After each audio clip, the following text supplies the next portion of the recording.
안녕하세요. 오늘도 사연살롱을 찾아주셔서 감사합니다.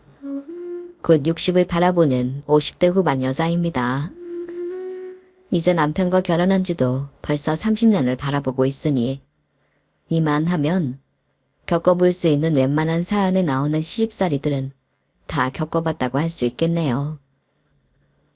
저희 시댁 식구들도 어디 가서 그렇게 호락호락하진 않다는 이야기를 듣는 집안이니까요. 불행 중 다행인지 몰라도 제가 참 성격이 무던한 편이에요. 남편은 아무래도 어릴 때부터 천성이 예민한 시댁 식구들에게 시달리며 자라 본인도 예민한 구석이 있는데 웬만한 일에는 화도 잘 내지 않고 그러려니 넘어가는 무던한 저를 만나 욱하는 성격이 많이 가라앉았다고 하더라고요. 저와 연애를 하는 2년 동안 이때까지 만났던 그 어떤 사람보다 편안함을 느꼈고 이렇게 안정감을 주는 사람과 결혼을 해야 하는구나 느꼈다고 해요. 저 역시 매사에 무던하게 넘어가던 성격이다 보니 섬세함이 떨어지는 면이 있어서 남편과 함께 있는 게 참 재미있었어요. 늘 저와는 다른 관점으로 세상을 바라보고 다양한 시각으로 이야기할 줄 아는 남편이 좋았죠. 서로가 갖고 있는 단점을 보완해서 장점으로 만들 수 있는 관계라서 좋았던 것 같아요. 저도 결혼을 한다면 이렇게 서로 좋은 영향을 미칠 수 있는 관계가 좋다고 늘 막연하게 생각을 했었어요. 그럼에도 남편이 결혼을 하자고 이야기했을 땐 저도 모르게 망설여지는 부분들이 있었죠. 이렇게 말하면 배부른 소리라고 하실지도 모르겠지만 남편 집안이 꽤 잘 사는 집이었거든요. 시아버지께서 의류기업을 운영하셨고 시어머니께서도 사업가 집안에서 예쁨 받고 자라신 막내딸이라 결혼할 때 재산을 꽤 많이 받으셔서 경제적으로 굉장히 유복한 편에 속했어요. 물론 1차원적으로 생각했을 때 찢어지게 가난한 집이거나 빚만 잔뜩 있는 집보다는 훨씬 나았지만 문제는 저희 집 쪽이었어요. 그렇게 있는 집일수록 상대방의 가정 형편을 더 따지기 마련이니 제 입장에선 그 부분이 좀 부담스럽더라고요. 저희 집은 아빠께서 초등학교 교사셨고 엄마는 가정주부셨어요. 아버지 월급 외에는 별다른 수입이 없었는데 선생님 월급이야 예나 지금이나 많은 편은 아니다 보니 외동딸이었음에도 그렇게 여유있게 크지는 못했어요. 그 부분에 관해 한 번도 컴플렉스가 있다고 생각해 본 적 없었는데 남편 쪽이 저희 집과 씀씀이도 분위기도 완전히 다르다 보니 저도 모르게 조금 주눅이 들기는 했던 모양이에요. 그래서 결혼 얘기의 기쁨도 잠시 금방 오만 가지의 걱정이 들었어요. 평소엔 무덤덤하고 감정 기복이 없는 사람이 눈에 띄게 어두운 얼굴로 말수가 적어지니 당연히 남편은 한 번에 눈치를 챘죠. 왜 그래? 무슨 걱정 있어? 아니, 걱정이라기보다는 혹시 우리 부모님 때문에 그래? 그런 건 아닌데. 아니긴 뭐가 아니야. 결혼 이야기 나온 후부터 얼굴에 근심 걱정이 가득한데. 부딪혀 보기도 전에 걱정만 하고 있는 제 모습이 제가 생각해도 좀 자존심 상해서 아닌 척 넘기려고 해도 눈치 빠른 남편은 그냥 넘기질 않더라고요. 그래서 사실대로 이야기를 했죠. 남편은 제 이야기를 듣고 한참 동안 고민하더니 겨우 입을 떼더라고요. 당신도 어차피 알게 될 건데 솔직히 말하는 게 나을 것 같아서 이야기할게. 우리 부모님이 좀 집안 형편이 괜찮은 여자를 원하는 건 맞기는 해. 전에 들어서 알겠지만 우리 재수 씨도 변호사잖아. 그런데도 집이 잘 살지 않는다는 이유로 처음에는 탐탁지 않게 여기시더라. 여자가 직업도 중요하지만 타고난 집안 배경이 받쳐줘야 남편 내조를 잘한다. 뭐 그렇게 생각을 하시더라고. 옛날부터 일하는 여자보다는 집안일 하는 여자를 좀 더 선호하시기도 했고, 어쨌든 결과적으로는 재수 씨랑도 지금은 잘 지내시니까 크게 걱정할 거 없어. 재수 씨가 본인이 번 돈으로 용돈 척척 갖다 드리니까 일하는 며느리도 나쁘진 않네 하면서 마음 여시더라고. 그건 그분이 변호사씩이나 되시니까 마음의 문을 연 거 아니야? 나는 뭣도 없는데 어떡해? 당신은 결혼하면 일 관두고 싶다며. 우리 그러기로 합의한 거 아니었어? 그랬지. 근데 당신 얘기 들으니까 나도 그냥 결혼하고도 일 쭉 해야 되나 싶네. 에이, 그런 게 어딨어. 나는 정말 괜찮다니까. 우리 둘이 같이 살 건데 나만 괜찮으면 됐지. 난 당신이 집안일 봐주는 것도 좋은데. 시부모님 입장에선 친정에서 보태주는 것도 하나 없는데 나는 일도 안 하고 가사 일만 한다고 하면 좋게 안 보이실 것 같은데. 게다가 재수 씨는 변호사라며. 그럼 더 그렇지. 이야기를 하다 보니 제가 얼마나 주눅이 들어있었는지 스스로 깨닫게 돼서 스스로도 좀 놀랍더라고요. 남편도 그런 제게 좀 놀랐는지 꼭 안더니 토닥여줬어요. 괜찮아. 우리 하던 대로 하고 살자. 결혼하는데 시댁 눈치 보지 말라는 게 현실감 없는 소린 건 알지만 당신은 당신만의 장점이 있잖아. 우리도 우리 나름대로 잘해드리려고 노력하다 보면 마음을 여실 거야. 꼭 재수 씨랑 방식이 똑같을 필요는 없어. 남편 말이 맞더라고요. 어차피 제가 여기서 일을 더 한다고 한들 직업 자체가 평범한 일반 직장인이었기 때문에 동서에 비해 더 잘난 것도 없는데 그걸로만 어필하기엔 역부족이겠더라고요. 저희는 연애 시절부터 둘 다 제가 직장을 관두고 가사 일을 맡는 쪽으로 이야기를 마친 후였어요. 그걸 시댁에 눈치 보인다는 이유만으로 굳이 뒤바꿀 필요는 없겠더라고요. 막상 결혼하려니 상황이 많이 비교되는 탓에 괜한 눈치를 보겠다고 무리한 마음을 먹을 뻔했죠. 남편이 제 정신을 잘 잡아준 덕분에 그렇게 갑자기 생각지도 못한 방향으로 인생이 흘러가는 건 막을 수 있었어요. 결혼 준비를 하면서 시부모님께서 저를 썩 못마땅해 하시는 티를 내시긴 하셨지만 남편이 어떻게 중재를 잘 해놓은 모양인지 대놓고 반대를 하거나 저를 하대하시거나 하진 않으셨어요. 눈치를 아예 안 주신 건 아니었지만 그럴 때마다 평소에 제 무던한 태도를 떠올리면서 아무렇지 않게 대처하려고 노력했어요. 그런 노력이 빛을 발한 덕분인지 결혼까지는 별다른 큰 잡음 없이 무사히 식장에 손잡고 들어갈 수 있었죠. 하지만 모든 시댁 문제가 다 그렇듯 진짜 문제는 결혼한 후에 시작이 됐어요. 집에 인사를 드리러 갔을 때나 상견례를 할 때는 시부모님과 저희만 있었으니 그런 느낌을 전혀 못 받았던 건지 확실히 다 함께 만나는 첫 명절 때는 사뭇 분위기가 다르더라고요.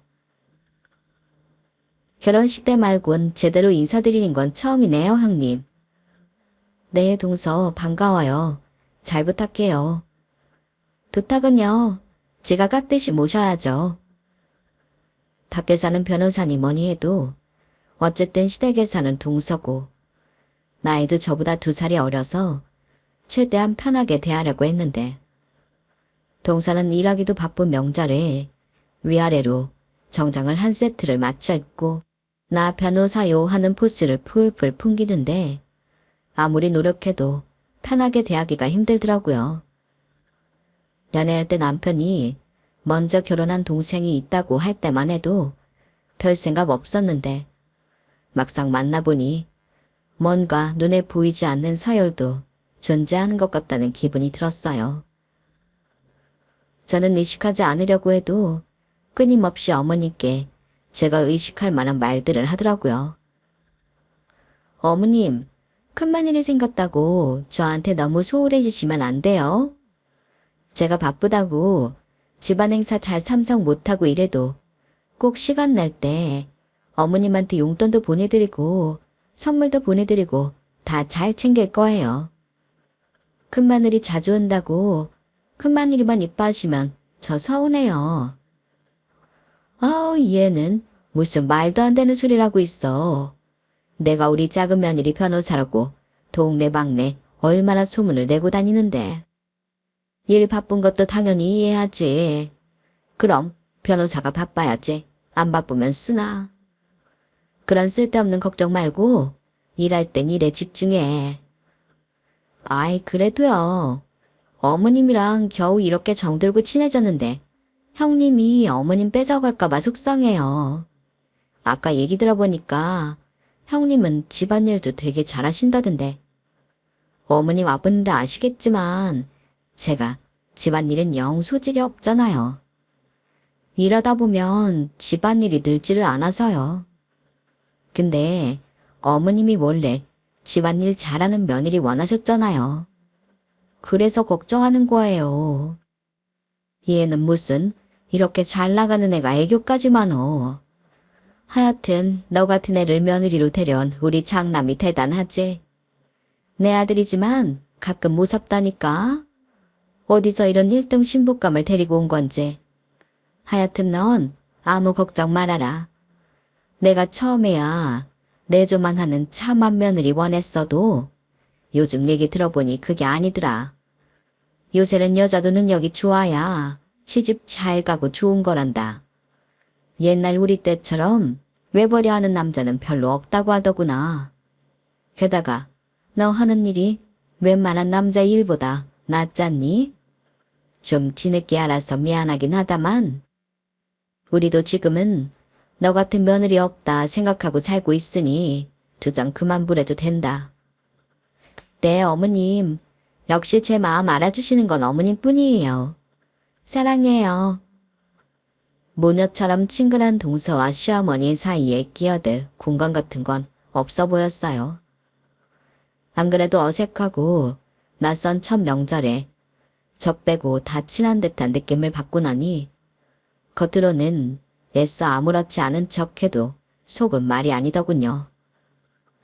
열심히 껴보려고 노력했지만 그럴 때마다 묘하게 방화하는 듯한 동서 때문에 자꾸만 대화에서 튕겨져 나왔어요. 예를 들면 자꾸만 제가 모르는 시절 이야기를 하면서 웃는다든가 제가 무슨 이야기를 시작해보려고 하면 다른 질문을 하면서 화제를 전환하거나 했어요. 한두 번이야 저도 설마 일부러 그랬겠어?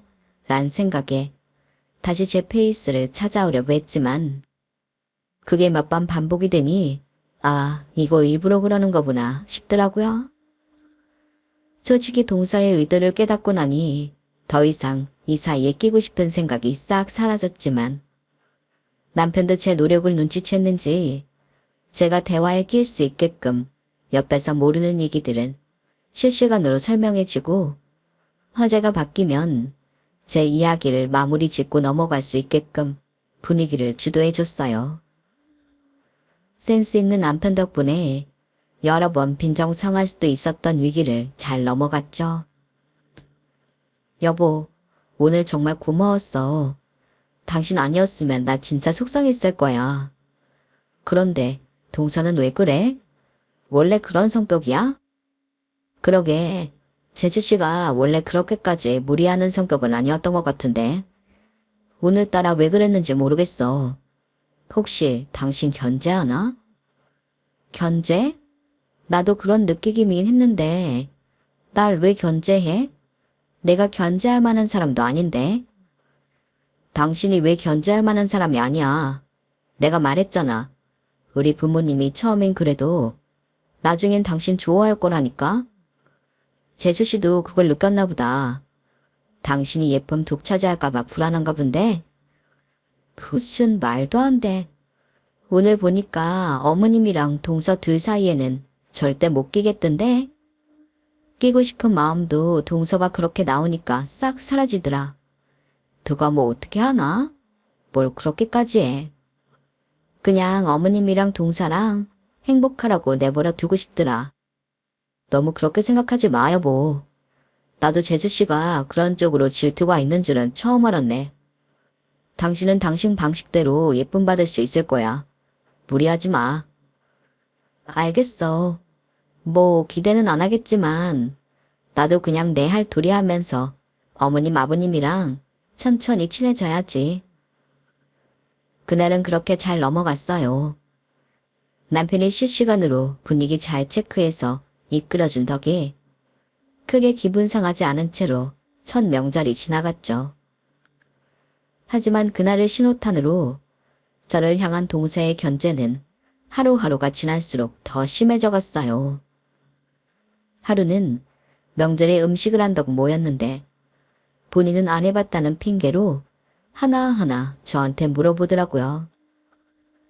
시간이 별로 없는 상태에서 멀뚱멀뚱 서서 이건 어떻게 하냐, 저건 어떻게 하냐 묻는 동서 때문에 일을 알려주다 말고 결국엔 거의 제가 다 하게 됐어요. 그렇게 음식을 제가 다 했으면 치우는 거라도 적극적으로 나설 줄 알았는데 상 치우는 것부터 설거지까지 죄다 세워라 내워라 하는 모습을 보니 결국엔 설거지마저 제가 뺏어서 하게 되더라고요. 와, 형님, 일을 정말 잘하시네요. 음식할 때도 그렇고 어쩜 이렇게 손이 빠르세요? 뭐 맨날 하는 게 밥 먹고 설거지하는 건데 이 정도는 해야지. 느리게 한다고 더 깨끗해지는 것도 아닌데. 그쵸? 하긴 저는 맨날 식기세척기에 넣어버리니까 속도가 안 느는 것 같기는 하네요. 저도 형님처럼 집에서 자꾸 하는 버릇 좀 들였어야 됐는데 그러기 전에 식기세척기를 사버렸거든요. 처음엔 그것만 들여놔도 좀 수월하겠다 싶었는데 요새는 도저히 안 되겠다 싶어서 가스 도우미 아주머니를 대었어요. 확실히 집에 집안일 돌봐주시는 분이 한 명은 있어야겠더라고요. 아주버님은 형님께 정말 잘해드려야 해요. 요즘은 가사 도우미분들 월급 드리려면 엄청 세요. 형님이 다른 데 가서 일하면 월급 많이 챙길 수 있는데 이렇게 공짜로 봐주시는 게 얼마나 고마운 건데요. 묘하게 저를 돌려가는 화법에 심기가 곧바로 불편해지더라고요. 한마디 하려는 순간 남편이 바로 치고 들어왔어요.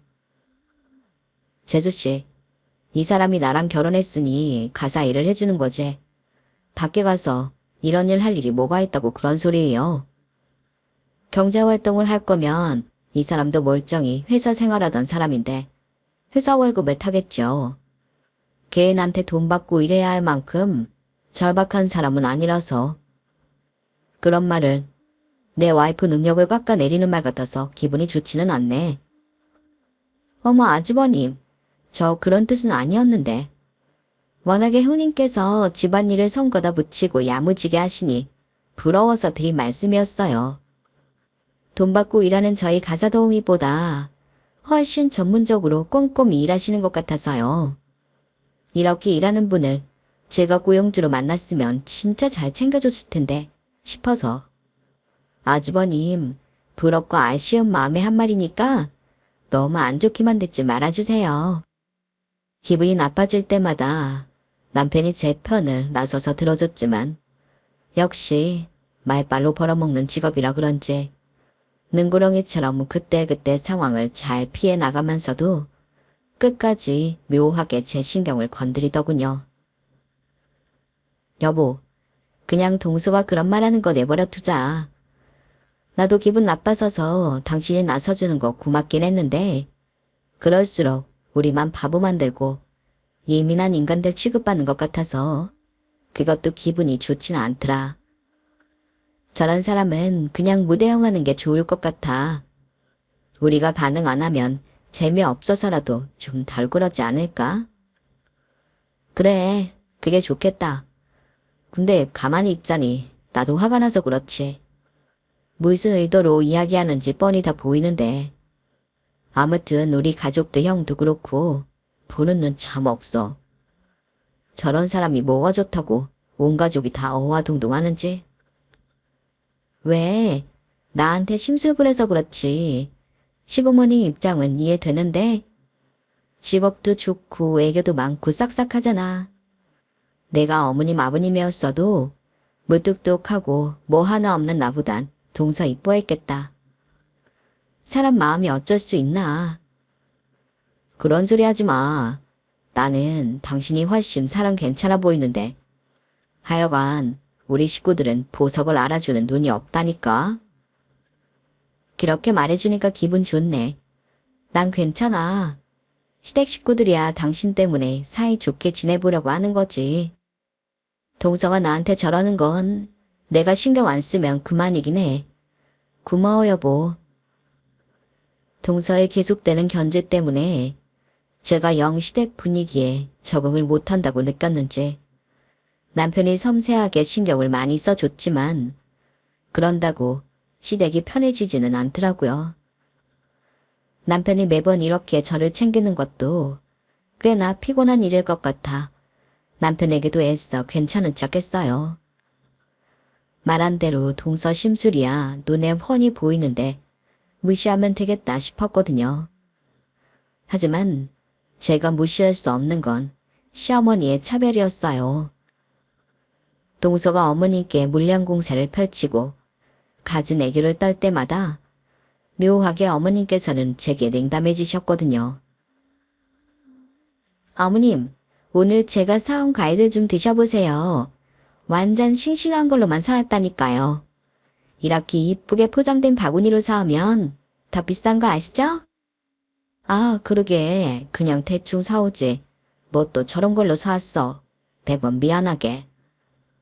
어머님, 아버님 좋은 걸로 드시라고 그랬죠.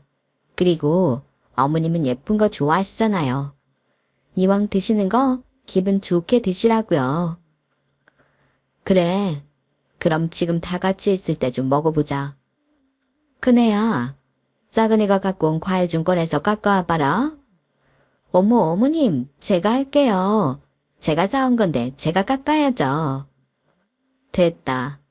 너 과일 깎는 것도 서툴면서 뭘 나서려고 해. 잘하는 사람 있으니 시키면 되지. 아, 그런가요? 하긴 이런 건 전문인 사람이 하는 게 낫겠죠? 그럼 형님, 예쁘게 잘 부탁드려요. 동서가 워낙 본인은 가사 일을 못하고 저는 가정주부라는 인식을 시댁에 심어놓은 터라 그런지 조금이라도 일을 할 일이 생기면 어머님은 저부터 찾아서 시키더라고요.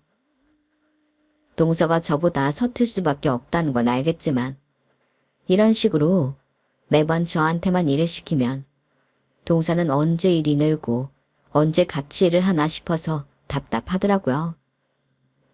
하루는 못 참고 동서가 없는 자리에서 제 속마음을 잘 말씀드렸는데 이야기를 마치기도 전에 어머님이 역정을 내셨어요. 아니, 그래서 지금 네가 하고 싶은 말이 작은 며느리도 일 좀 시켜라. 뭐 그런 거야? 멀쩡한 가정주부 두고 밖에서 일하는 애한테 기어이 무슨 일이라도 하나 더 시켜야 네 직성이 풀리겠냐. 집안의 큰 며느리가 돼서 떠맡을 쓰는 건 떠맡고 살아야지. 각기 하나하나 갈구기 시작하면 안 그래도 바쁜 작은 애가 시댁을 맛이 나겠니? 살다 보면 다 너도 법적으로 도움을 받을 날이 있다. 그럴 때 또 우리 작은 며느리가 얼마나 힘이 되어주고 든든하겠어. 서로 도울 수 있는 분야에서 돕고 사는 게 가족이야. 오늘 얘기는 못 들은 걸로 해줄 테니 애 앞에서 티내지 말고 지금까지 해왔던 것처럼 눈치껏 알아서 잘해라. 알겠니? 제가 무슨 어려운 부탁을 드린 것도 아니었고 그냥 간단한 가사일은 동서한테도 자꾸 시켜야 실력이 는다고 이야기한 것뿐인데 저렇게까지 역정을 내시니 저도 입이 도로 꼭 다물렸어요. 그냥 어머님께선 동서에게 일 시킬 생각이 전혀 없고 앞으로도 저한테만 시키겠구나 싶은 생각이 들더라고요. 많은 게 바뀌길 바라고 드린 말씀은 아니었지만 그래도 제가 고생하고 있다는 건 조금이라도 알아주셨으면 하는 마음에서 이야기한 건데 동서를 향한 맹목적인 지지를 보고 나니 의욕이 더 꺾였어요. 그냥 제 자아를 없애고 시키는 거나 묵묵히 하다가 마야겠다 싶더라고요. 하지만 그 일이 있고 나서 바뀐 게 하나 있어요. 아버님께서 제 편을 들어주기 시작한 거예요. 한 번은 저희 집이 동선회보다 늦게 도착한 적이 있었어요. 내려오는 길에 차가 하도 막혀서 오랜 귀성길에 남편도 저도 무척 지쳤어요. 새벽부터 집을 나서서 점심 식사도 거른 채 시댁에 도착했을 때 이미 시댁 식구들은 식사를 다 끝내고 거실에 모여 있었어요. 웬일을 동서가 혼자서 밥을 다 차리고 상을 치웠나 싶어 주방을 힐끗 봤는데 설마가 사람 잡는다고 싱크대는 물론이고 주방 한 구석에 다 먹고 쌓아놓은 접시들이 모여 있더군요. 그걸 보면서 속으로 욕을 하고 있는데 겉옷 벗고 짐 풀기도 전에 어머님께서 바로 뭘 시키시더라고요. 큰 며느라, 작은 애가 비싼 다가셋을 사들고 왔으니 상 좀 내어보렴. 차도 한 잔 내오고. 네 어머님. 아니, 내 어머님은 무슨 내 어머님이야. 짐 풀고 와서 여기 앉게나 해라. 여보, 당신은 무슨 이제 도착해서 아직 외투도 못 벗은 애한테 상을 내오라고 해요.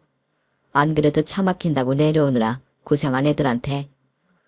너희들 밥은 먹었냐? 못 먹었습니다. 거봐요.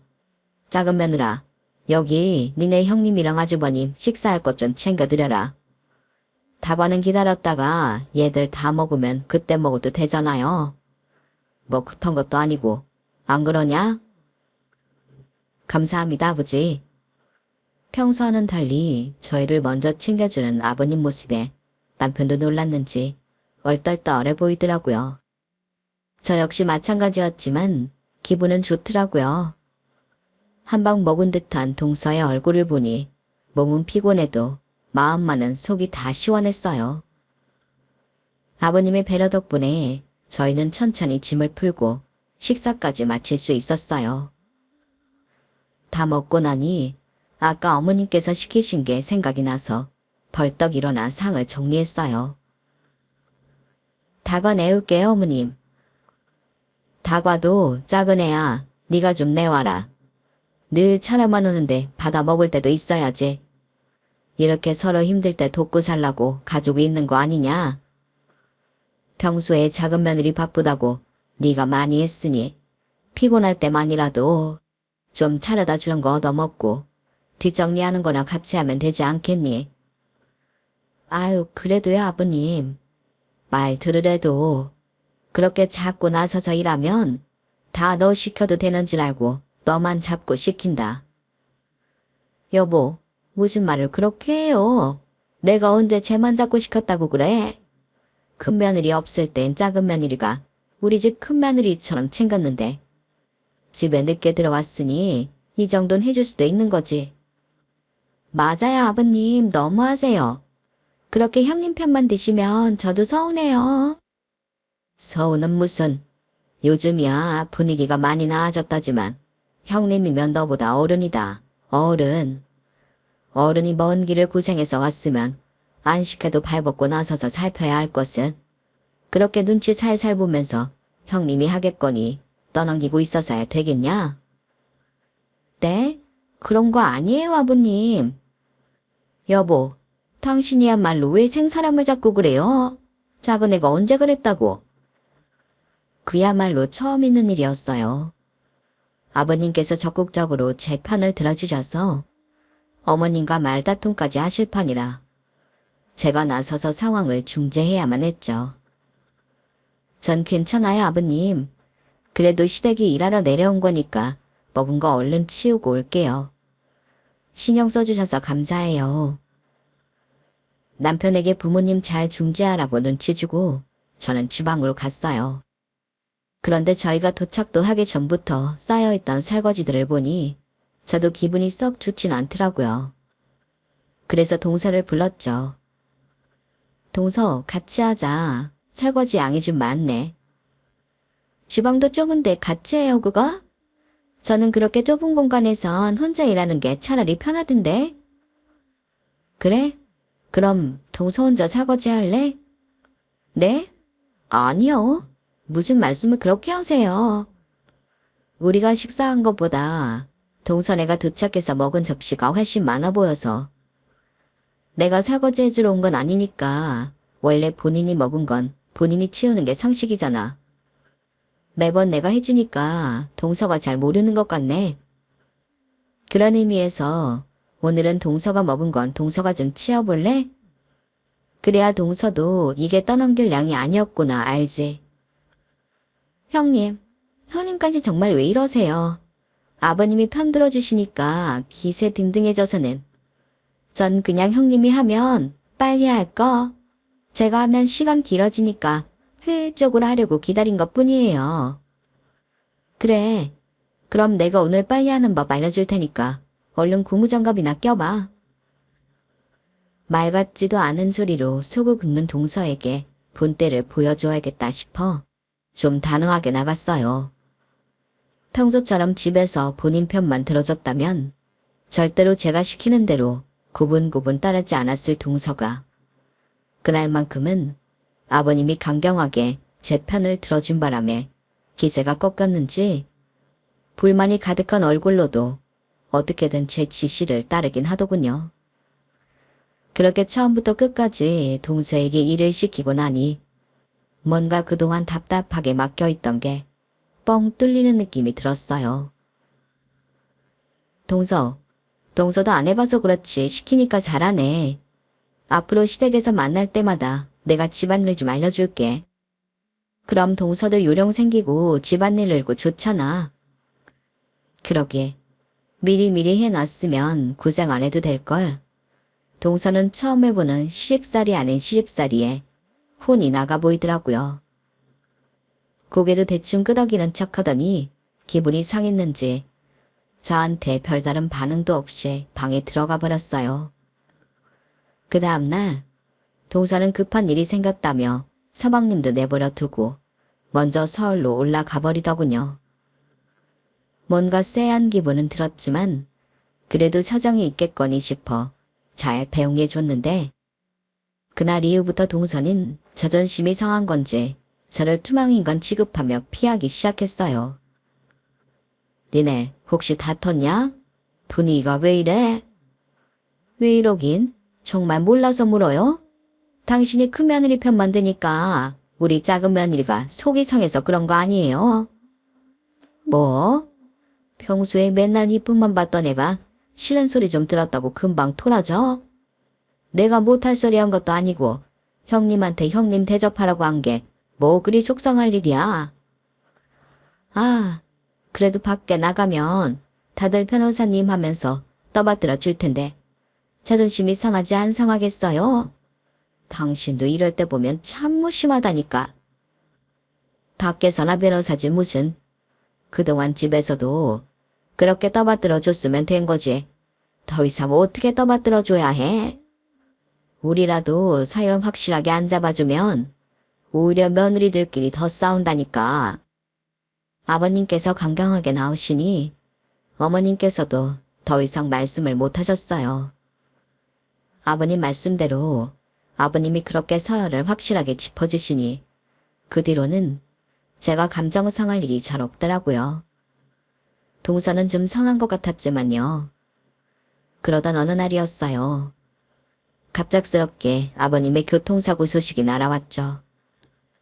아버님께서 차에 치이시는 걸 실시간으로 목격하신 어머님 역시 충격으로 쓰러지셨고 저희가 연락을 받았을 때 아버님은 이미 중환자실에 계신다고 하시더라고요. 너무 놀란 마음에 하던 일 다 팽개치고 곧장 병원으로 갔는데 더 충격적인 소식을 들었어요. 아버님께서 식물인간이 되셨다는 이야기였어요. 세상에. 시댁에서 저를 누구보다 잘 챙겨주셨던 분이기에 의사에게 소식을 듣자 저도 눈물이 펑펑 쏟아지더라고요.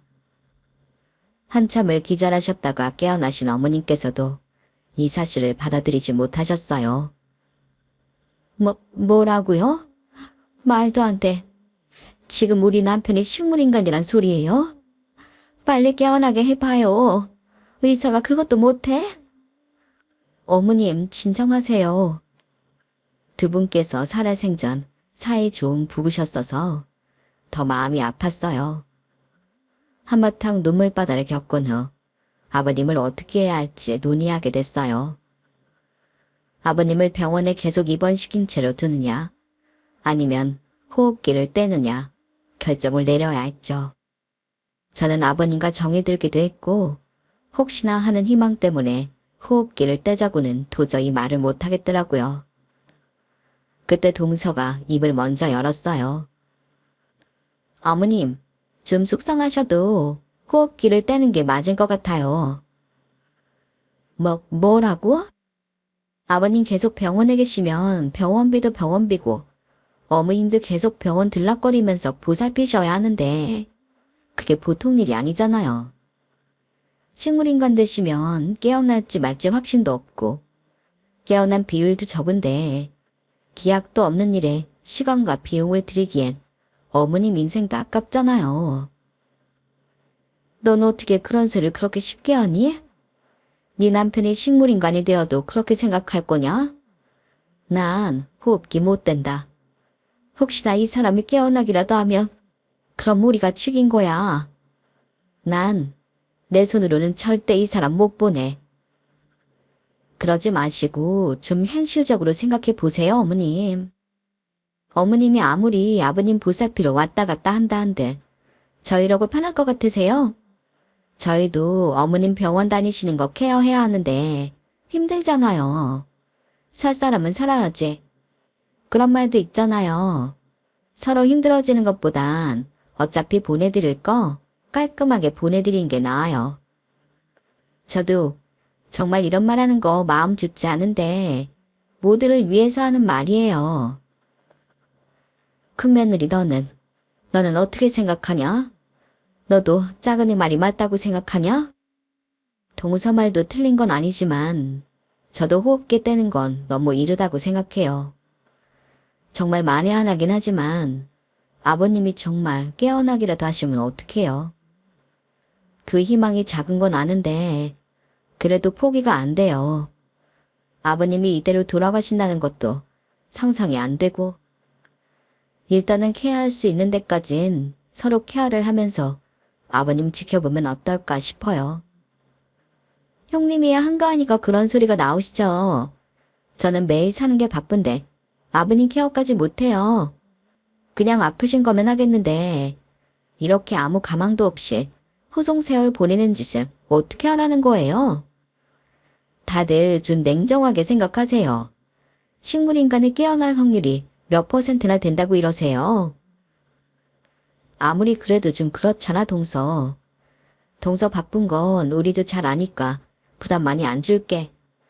내가 많이 케어할 테니까 당장 호흡기를 떼지는 말자. 마음의 준비도 안 됐는데 이대로 아버님 보내드리면 좀 후회할 것 같아서 그래. 아, 그럼 마음대로 하세요. 저한테 부담 안 주신다면 저도 딱히 반대할 이유는 없죠 뭐. 그렇게 아버님은 시댁과 가까운 요양병원으로 옮겨지셨고 어머님은 오며 가며 아버님을 돌보셨어요. 처음 몇 달 동안은 거의 병원에서 사시듯 해서 저도 괜히 어머님 걱정도 들더라고요. 저희 남편이 갑자기 사고를 당해 식물인간이 됐다고 상상을 하니 가슴이 너무 미어지는 듯해서 혼자 남으신 어머님 심정이 어떨지 상상조차 안 됐어요. 그래서 일부러 시간을 내서 어머님을 더 신경 써드렸어요. 너무 아버님만 보고 계시면 우울하실 것 같아 한 번씩 찾아가서 같이 차도 마시고 드라이브도 시켜드리며 시간을 보냈죠.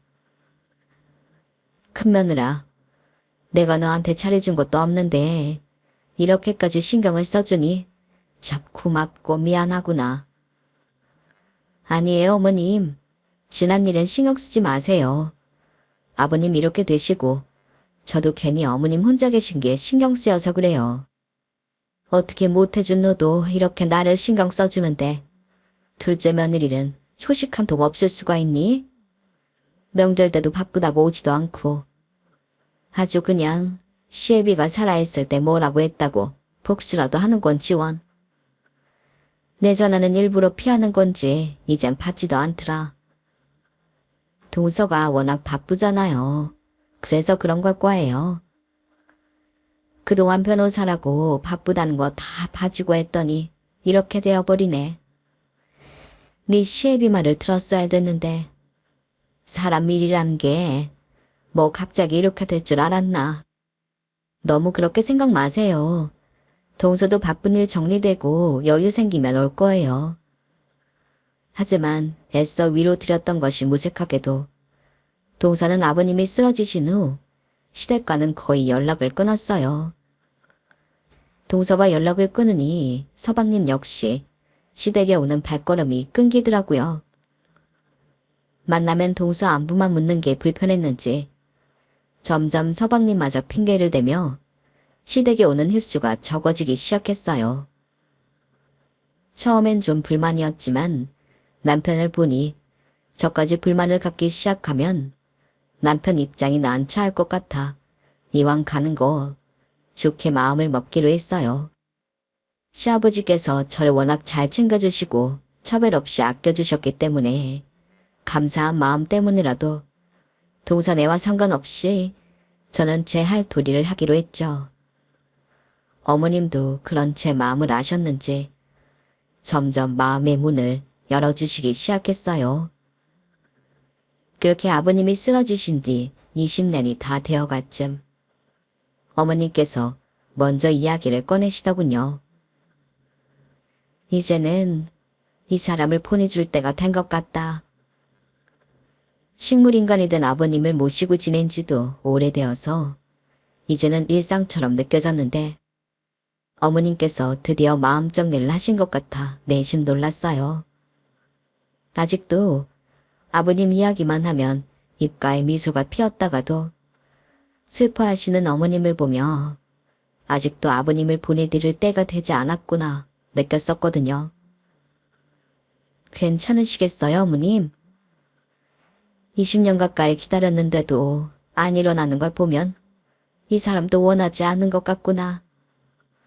이대로 붙잡고 있는 것보다 보내주는 게 이 사람도 편할 것 같아. 내가 괜한 미련으로 여러 사람 고생시키는 것 같구나. 그동안 참 미안했고 고마웠다. 아무리 시간이 20년이나 지났다고 한들 어머님 입장에선 정말 쉽지 않은 결정이신 게 느껴졌어요. 같은 아내 입장으로서 어머님이 참 안타까워서 꼭 안아드렸죠. 병원에서 아버님 호흡기를 떼는 날 어머님은 참 많이 우셨어요. 참 너무하게도 그 자리에조차 사범님과 동서는 없었어요. 두 사람은 장례식 소식을 전하니 그제서야 부랴부랴 내려왔죠. 20년 만에 본 동서는 못 본 새에 나이도 많이 들었지만 참 표독스러워졌더라고요. 어쩌다 한번 시댁에 와도 동서 소식조차 알려주지 않고 휙 다시 올라가 버리는 도련님 덕분에 어떻게 사는지도 모르고 지냈는데 그동안 어떻게 살았는지 인상이 많이 바뀌었더라고요. 동서 오랜만이네. 그동안 잘 지냈어? 형님, 그동안 참 고생 많으셨어요. 이야기는 전에 들었는데 바빠서 와볼 수가 있어야 말이죠. 아버님 돌아가시니까 이제야 뵙네요. 그러게 좀 오지 그랬어. 나는 동서도 어떻게 된 줄 알았잖아. 그래도 남편 보내서 주기적으로 생존 신고는 한 걸로 아는데요. 아버님도 쓰러지신 마당에 서로 뭐 좋을 거 있다고 자주 보고 지내요. 분위기도 흉흉한데. 그래도 어머님 아버님 쓰러지시고 참 많이 외로워하셨어. 어머님이 동서 얼마나 예뻐했는지 동서가 더 잘 알잖아. 그런데 어떻게 그렇게 발걸음을 뚝 끊어버릴 수가 있어? 어머님이 돌아가셨으면 저도 챙겼겠죠. 그런데 아버님은 살아생전 저 구박만 하셨잖아요. 뭐 좋다고 가요? 뻔뻔한 태도에 정말 기가 막혀서 말이 안 나오더라고요. 더 이상 말을 섞으면 화가 날 것 같아 꾹 참고 장례를 치렀어요. 어느 정도 정리가 된 후 아버지 쪽 변호사가 유언장을 읽어주는데 저희 쪽에 더 재산을 많이 남기셨더라고요. 장남이라고 조금 더 챙겨주신 건가 싶은 정도로 금액적으로 큰 차이는 아니었는데 동서가 바로 발끈하더라고요. 아니, 그쪽 동네 아파트가 땅값 더 비싼 거 뻔히 아는데 그걸 형님 내준다고요? 이건 좀 기분이 그렇네. 형님, 받은 집은 팔아서 정확히 반반 나누시죠? 어? 동서, 뭘 그렇게까지 해? 그건 형님이 더 받으셨으니까 할 수 있는 소리죠. 재산은 법적으로 똑같이 나눠야죠. 형님이 나누기 싫으면 제가 소송 걸어요. 어차피 소송 걸면 반반 나누게 되어 있어요. 법은 제가 더 잘 아는데 그냥 나누자고 할 때 나누시죠. 아니 동서, 내가 받아도 뭘 그렇게 더 받았다고 그래. 막말로 동서 아버님 쓰러졌을 때는 발걸음 뚝 끊어놓고 그 정도 받는 것만 해도 감지덕지 해야 맞는 거 아냐? 그건 그거고 이건 이거죠. 남편은 꼬박꼬박 보냈잖아요. 꼬박꼬박은 무슨, 하루도 안 있다가 집에 가버리는 사람인데. 저희 쪽으로 좀 더 온 재산을 발끈하며 소송이니 뭐니 난리를 치는 동서 때문에 저도 사람인지라 화가 났어요. 효도해야 할 때는 쏙 빠져 있더니 재산 받을 때 나타나서는 반반으로 정확히 나누자고 난리를 치니 짜증이 확 나더라고요. 그런데 갑자기 장례식 내내 지쳐 누워 계시던 시어머니께서 일어나 동서의 뺨을 세게 때리셨어요. 어머님. 니네한테 줄 돈은 한 푼도 없다. 20년 만에 나타나서는 뭐? 재산을 반반해? 말 같지도 않은 소리 하고 있어. 유언장을 끝까지 읽기도 전에 이 난리를 치니 너는 진짜로 안 되겠구나. 이 변호사, 유언장 줘봐요. 시어머니께서는 유언장을 빼서 마지막 줄 읽게 했어요. 마지막 줄에는 아내가 살아있는 경우 모든 재산 분할권을 아내에게 위임한다는 내용이 적혀 있었어요. 그동안 콧배기도 안 보이다가 장례식장은 오길래 그래도 인간으로서 마지막 도리는 하러 왔구나 싶었는데 재산이나 탐내러 온 거였구나. 네가 인간이니? 애 아버지 정정하고 자기 예뻐할 때는 입안에 혀처럼 굴더니 큰애 편 좀 들다가 쓰러져 버리니까 그렇게 모른 채를 해? 길 가던 사람이 쓰러져도 너처럼 모른 척하긴 힘들겠다. 어? 너 같은 애한테 아까운 내 남편 재산 단 한 푼도 못 주니까 그렇게 알아. 이 변호사, 마지막 조항에 따라서 재산 분할은 내가 다시 할게요. 작은 집 애들한텐 재산 한 푼도 못 줘요. 어머님, 잠시만요. 제 얘기 좀 들어보세요. 시끄러워. 그동안 잘할 기회가 얼마나 많았는데 이제 와서 시간을 달래. 니네한테 떨어질 건 단 한 푼도 없으니 그렇게 알아. 어머님은 화가 나셔서 아버님의 재산을 저희 집과 반반 분할하셨어요. 저희에게 마음의 문을 연 건 알았지만 그렇게까지 생각해주고 계실 줄은 몰랐는데 너무 감사하더라고요. 동선에는 아니나 다를까 재산을 받지 못하게 되니 다시 연락이 끊기더라고요. 이러다가 어머님 돌아가시면 나타날까봐 무섭긴 하지만 어머님께서는 돌아가신 후에도 동선애가 재산을 탐하지 못하게 단단하게 조치를 취하시겠다고 하셨어요. 그래도 20년 동안의 노력이 헛되지 않게 알아주셔서 참 감사하더라고요. 지금은 저희 부부가 어머님을 주기적으로 만나 뵙고 잘 해드리고 있답니다. 가끔 와서 어색하게 있다 가던 서방님도 이제 아예 안 오니 오히려 편하네요. 이러다 또 언제 재산을 노리고 나타날지 모르지만 지금은 어머님이 주신 재산으로 여유가 더 생겨 어머님께 효도하며 행복하게 지내고 있어요. 어머님과 시간을 보낼 때마다 뭣도 없을 때부터 저를 예뻐해 주신 아버님이 너무 생각나긴 하더라고요. 같이 계셨다면 얼마나 좋았을까. 살아 계셨을 때 좀 더 잘해드릴 걸 하는 후회를 어머님께 더 잘해드리면서 풀고 있네요. 아버님도 하늘에서 저희를 잘 지켜봐주고 계시겠죠? 제 사연은 여기까지입니다. 부모님들 건강하시고 즐겁게 사세요. 여러분, 사연 댓글에 응원과 현명한 조언 부탁드려요. 좋아요와 구독은 저에게 큰 힘이 됩니다. 오늘도 좋은 일 가득하세요.